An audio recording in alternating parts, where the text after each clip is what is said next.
Hello दोस्तों, तो कैसे हैं आप सब लोग। किसी कंपनी का फंडामेंटल एनालिसिस कैसे किया जाता है, आज हम लोग बेसिक से इस वीडियो के अंदर डिस्कस करेंगे कि कैसे किसी कंपनी का फंडामेंटल एनालिसिस किया जाए, ये जानने के लिए कि इस कंपनी में इन्वेस्ट करना ठीक है या नहीं लॉन्गर होराइजन के लिए। तो without wasting any time, let's go to the video to do the fundamental analysis of a company. Let's begin. ये कंप्यूटर का होम पेज है। यहाँ पे स्क्रीनर के ऊपर हम लोग क्लिक करेंगे। अपनी जीमेल आईडी से लॉगिन कर लीजिएगा। लॉगिन करेंगे तो आप होम पेज पे आ जाएंगे स्क्रीनर के। जिस भी कंपनी का फंडामेंटल एनालिसिस करनी है, उस कंपनी का नाम सर्च करिए। हम लोग कर लेते हैं इंडियन एनर्जी एक्सचेंज का कर लेते हैं, suppose that Indian energy exchange. किसी कंपनी का फंडामेंटल एनालिसिस करने के लिए सबसे बड़ी चीज जो होती है वो उसका प्रॉफिट एंड लॉस स्टेटमेंट होता है। प्रॉफिट एंड लॉस स्टेटमेंट में ये समझ में आ जाता है कि कंपनी की परफॉर्मेंस कैसी और आगे कैसी हो सकती है। सेल्स, किसी कंपनी का प्रोडक्ट बिकने के बाद में जो पैसा जनरेट होता है उसको रेवेन्यू बोलते हैं। बेसिक सी चीज है। एक्सपेंसेस कितना है, एक्सपेंसेस के अंदर जो आता है वो उस प्रोडक्ट की मैन्युफैक्चरिंग कॉस्ट में ऐड होता है। मैन्युफैक्चरिंग कॉस्ट के बाद में एम्प्लॉय कॉस्ट बहुत इंपॉर्टेंट पार्ट होता है किसी भी कंपनी के प्रॉफिट एंड लॉस स्टेटमेंट के अंदर। एक्सपेंसेस में एम्प्लॉय कॉस्ट मस्ट होता है, बड़ी चीज होती है।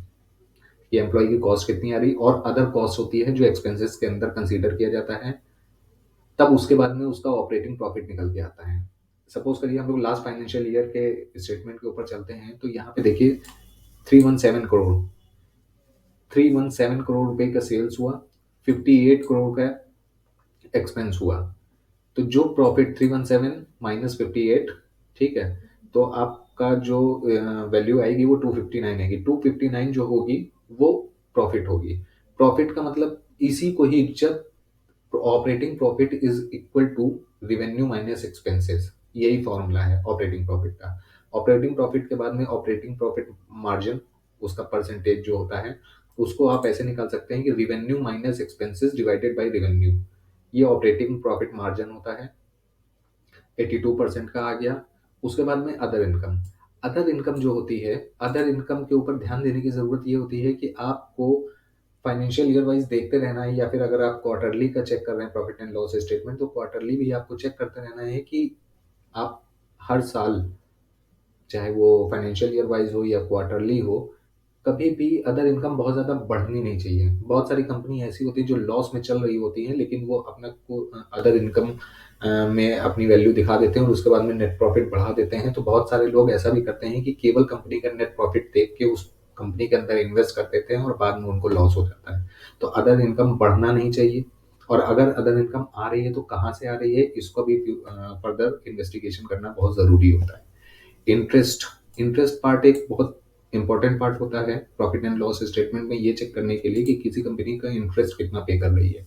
कंपनी का जो इंटरेस्ट होता है वो पे करने का रीजन ये होता है कि कंपनी ने अपने बिजनेस को एक्सपेंड करने के लिए या फिर बिजनेस में किसी भी चीज को करने के लिए जो डेट मार्केट से उठाया है, किसी भी इंस्टीट्यूशन से उठाया है, तो उसका इंटरेस्ट कितना पे कर रही है वो आपके ऑपरेटिंग प्रॉफिट से माइनस हो जाएगा। उसके बाद में जितना ज़्यादा डेट होगा उतना ज़्यादा इंटरेस्ट पे करना पड़ेगा, और जितना ज़्यादा इंटरेस्ट पे करेंगे, कंपनी पे करेगी, उतना ज़्यादा आपको नेट प्रॉफिट में माइनस होता जाएगा।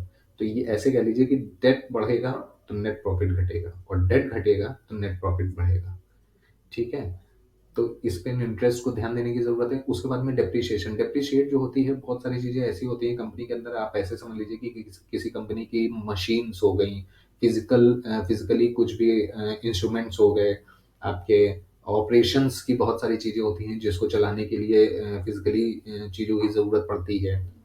वो सब डेप्रिशिएट होती हैं साल में। आपका ईयर वाइज अगर देखेंगे तो हर महीने की कुछ डेप्रिसिएशन कॉस्ट होती है जिसको कंपनी अपनी, ये नॉन कैश एक्सपेंस होता है असल में।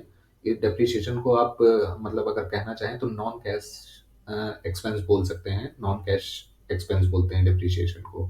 ठीक है, तो इस कंपनी का आप देखिए 16 करोड़ का डेप्रिशिएट हुई है वैल्यू। ठीक है, अब ये आपका जो आ गया, ये पीबीटी आ गया 280 करोड़ का, 282 सॉरी, 282 करोड़ का पीबीटी आ गया, प्रॉफिट बिफोर टैक्स। उसके बाद में 24% का टैक्स लगा और जो वैल्यू आ गई वो नेट प्रॉफिट हो गई।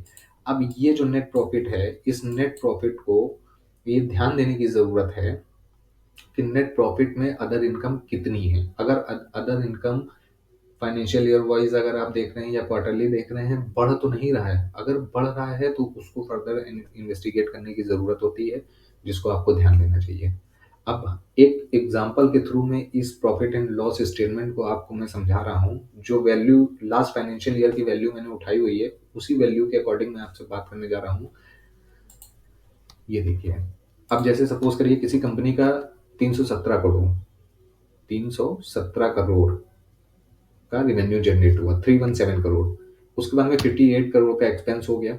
ठीक है, तो revenue minus expense is equal to operating profit. Formula बगल में लिखा हुआ है, फॉर्मूला देख लीजिए। 317 माइनस 58, 259 आएगा।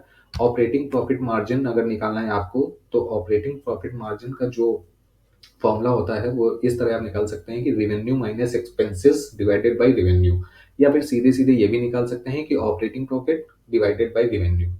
दोनों चीज से आप निकाल सकते हैं। ठीक है, उसके बाद में इंटरेस्ट कंपनी कितना पे कर रही है, इंटरेस्ट अब ऑपरेटिंग प्रॉफिट में से इंटरेस्ट माइनस हो जाएगा, तो आपका बचा 259 में 2 करोड़ का इंटरेस्ट पे कर रही है कंपनी, तो 257 बचा। 257 में डेप्रिसिएशन 16 करोड़ का था, 257 माइनस 16, 241 करोड़ बचा। 241 करोड़ अदर इनकम 40 करोड़ की जनरेट हुई है। अब हो सकता है कि अदर इनकम में कंपनी ने अपनी कोई मशीन बेची हो, या कहीं से भी पैसा इन्वेस्ट किया हो, वहां से अदर अदर इनकम दिखा रही है, तो वो उस पर ध्यान देने की जरूरत है। 241 प्लस 40, 281 हो गया। ये आ गया आपका पीवीटी, प्रॉफिट बिफोर टैक्स। उसके बाद में 24% का आपका लगा टैक्स। ठीक है, तो जो वैल्यू आई 213.56, ये आपका नेट प्रॉफिट हो गया, प्रॉफिट आफ्टर टैक्स। इसी को ही नेट प्रॉफिट बोलते हैं। अब आपको ये ध्यान देने की जरूरत है, मैं दो चीजें आपको बता रहा हूं जिस पे आपको फोकस करने की जरूरत है। वो ये है कि सबसे पहले तो आप देखिए operating profit margin financial year wise increase हो रहा हो। अगर ऑपरेटिंग प्रॉफिट मार्जिन इंक्रीज हो रहा है, तो ये एक गुड साइन होता है। आप इसको ऐसे समझ लीजिए कि ऑपरेटिंग प्रॉफिट मार्जिन अगर इंक्रीज हो रहा है, इसका मतलब कि कंपनी अपनी ऑपरेशंस को एफिशिएंसी जो कम है वो बहुत अच्छे से यूज कर रही है। दूसरी चीज, इंटरेस्ट कम होता जाना चाहिए। डेप्रिशिएट अगर वैल्यू हो रही है, तो डेप्रिशिएशन तो कंपनी की नॉन कैश एक्सपेंस होता है, पर डेप्रिशिएट होगी। अगर एसेट है कंपनी के पास में, तो डेप्रिशिएशन होगा। अदर इनकम आपकी बढ़नी नहीं चाहिए, और अगर बढ़ रही है तो उस वो जो अदर इनकम है कहाँ से आ रही है, ये फर्दर इन्वेस्टिगेशन करने की जरूरत है। दूसरी चीज ये है कि ये जो इंटरेस्ट पे कर रहे हैं, इस इंटरेस्ट के ऊपर ध्यान ये दीजिए कि कंपनी ने जो डेट उठाया है, उस डेट का कहाँ यूज कर रही है। कहीं डेट ज़्यादा होता है, इंटरेस्ट पे करती है, लेकिन कंपनी अपने आप को एक्सपेंड कर रही होती है, तो ये आपको इन्वेस्टिगेट करने की ज़रूरत है, इतना आपको करना पड़ेगा।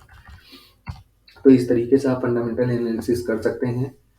आप लोग गाइज इन सब सारी चीज़ों पे अगर ध्यान देंगे, तो लॉन्गर होराइजन के लिए अगर इस तरीके से आप इन्वेस्ट करते हैं, तो लॉस होने के चांसेस बहुत ज़्यादा कम हैं। और भी बहुत सारे पैरामीटर्स होते हैं जिनको ध्यान देने की ज़रूरत है, मगर basic cheese profit and loss statement होता है, जिसको एनालाइज कर सकते हैं। 5 to 10 मिनट्स में आप ये समझ सकते हैं कि कंपनी का स्टेटमेंट क्या कह रहा है। इनकम स्टेटमेंट है ये, profit and loss statement is equal to income statement. तो इन सब बातों को ध्यान रखना चाहिए। इन सब बातों को ध्यान रखने के बाद में ही पैसे को आप अपने इन्वेस्ट करिए। गाइस, मुझे लगता है कि मैं अपने वीडियो के माध्यम से आप लोगों को समझा पाया हूँ। अगर कोई क्वेरी है आपकी, तो आप कमेंट सेक्शन में डाल दीजिएगा, I will get back to you. Thank you, thank you so much. और अगर सब्सक्राइब कर दीजिए चैनल को, और थैंक यू सो मच।